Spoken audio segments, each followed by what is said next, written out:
श्री चंद्रशेखर जी। धन्यवाद सभापति जी। Union budget पे आपने मुझे मेरी बात रखने का मौका दिया।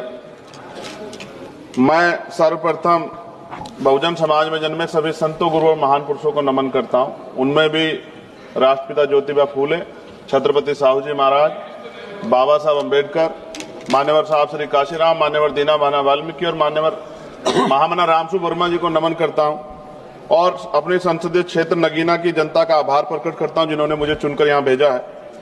सभापति जी, बजट केवल एक आर्थिक दस्तावेज नहीं होता, बल्कि ये सरकार की सोच, संवेदनशीलता और सामाजिक प्रतिबद्धता का प्रतिबिंब होता है।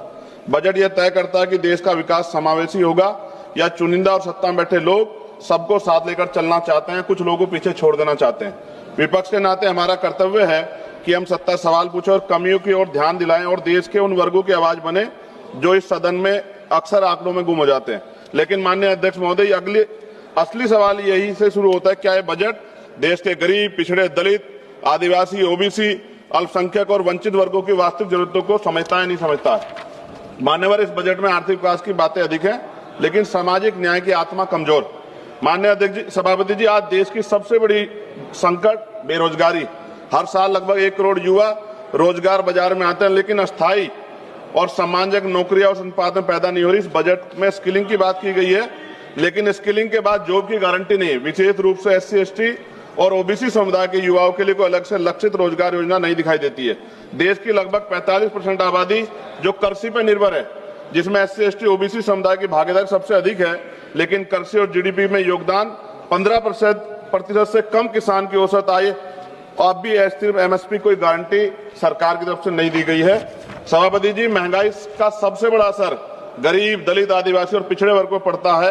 आर्थिक सर्वे के अनुसार शिक्षा व स्वास्थ्य की लागत पिछले 5 वर्षों में 30 से 40% तक बढ़ी है। खाद्य वस्तु कीमतें गरीब परिवारों की थाली को छोटा कर रही है, लेकिन इस बजट में इन वर्गों के लिए कोई सीधी राहत नहीं दिखाई देती।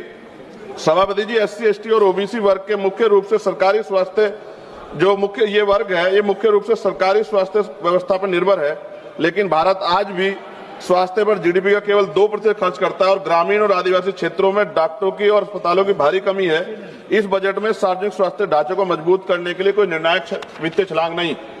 सभापति जी, शिक्षा में माध्यम जिससे सामाजिक असमानता टूटती है, लेकिन इस बजट में शिक्षा पर खर्च GDP के लगभग 3% के आसपास और SC, ST, ओबीसी के छात्रों की छात्रवृत्ति में देरी और अनिश्चितता बनी हुई है। शिक्षा गरीब परिवारों की पहुंच से बहुत दूर है। यह स्थिति समान अवसरों की अवधारणा को कमजोर करती है। सभापति जी, SC, ST, ओबीसी